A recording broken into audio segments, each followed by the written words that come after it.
निर्मलभासितलिङ्गं निर्मलभासितशोभितलिङ्गम्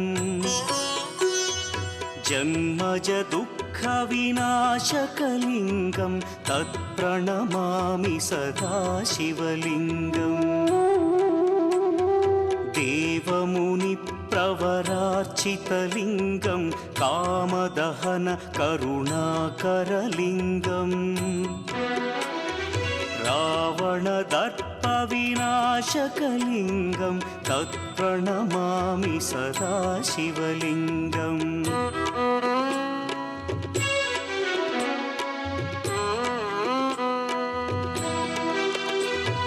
सर्वसुगन्धसुलेपितलिङ्गं बुद्धिविवर्धनकारणलिङ्गं सिद्धसुरासुरवन्दितलिङ्गं तत्प्रणमामि सदा शिवलिङ्गं कनकमहामणिभूषितलिङ्गं फणिपतिवेष्टितशोभितलिङ्गम्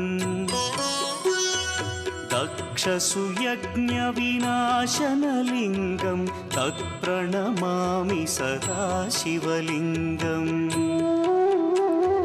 कुङ्कुमचन्दनलेपितलिङ्गं पङ्कजहार सुशोभितलिङ्गम्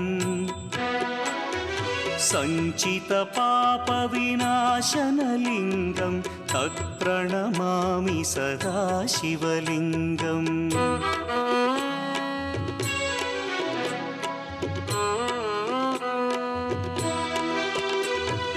देवगणार्चितसेवितलिङ्गं भावैर्भक्तिभिरेव च लिङ्गं दिनकरकोटिप्रभाकरलिङ्गं तत्प्रणमामि सदा शिवलिङ्गम् अष्टदलोपरिवेष्टितलिङ्गं सर्वसमुद्भवकारणलिङ्गम्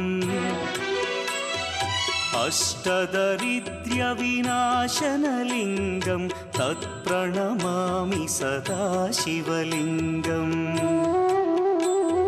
सुरगुरुसुरवरपूजितलिङ्गं सुरवनपुष्पसदार्चितलिङ्गम्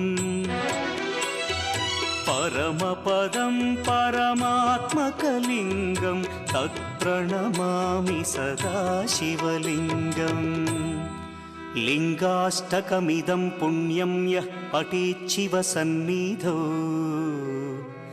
शिवलोकमवाप्नोति शिवेन सह मोदते।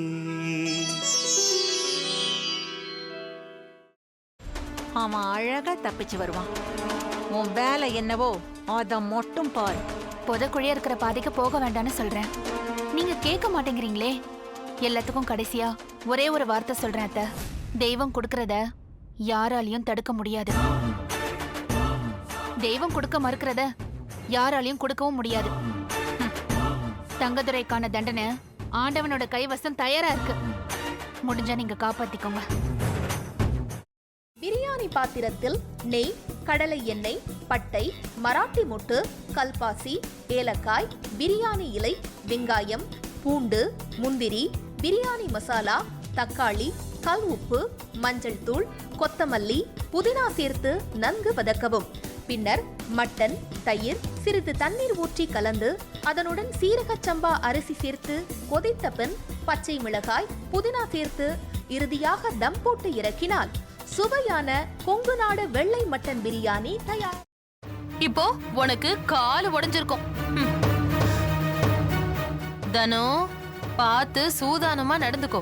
இந்த வீடு பயங்கரமான காடு மாதிரி, யாரு யாரு அழிப்பாங்கன்னே தெரியாது. அக்கா, இப்ப நான் என்னக்கா பண்றது? யோசிக்கவே யோசிக்காத. உன் புருஷன் தலையில நறுக்குன்னு 4 கொட்டு கொட்டி சம்மதிக்க வச்சிரு, புரியுதா? சரிக்கா. முதல்ல அந்த வேலையை பாரு, போ போ. செல்வி எங்க போயிருக்கான்னு சொல்லு. அதான் நீங்க சொன்னீங்களேம்மா, அவங்க அம்மா அப்பா வீட்டுக்கு போயிருக்காங்க. அப்படிதான் சொல்லணும். சரி, சந்தோஷ்க்கு லெமன் டீ கொடுத்துட்டு உடனே வந்துடணும், புரிஞ்சுதா? சரிங்க. போ. எப்படி ஐயோ உனக்கு கிரிமினல் மைண்ட் இல்லடி, நீயே கிரிமினல் தான் என் தங்கம். ஒரு நிமிஷம். இதோ வரேங்க. நல்ல லூசு குடும்பம்டா அது. என்ன சொன்னாலும் நம்புதுங்க.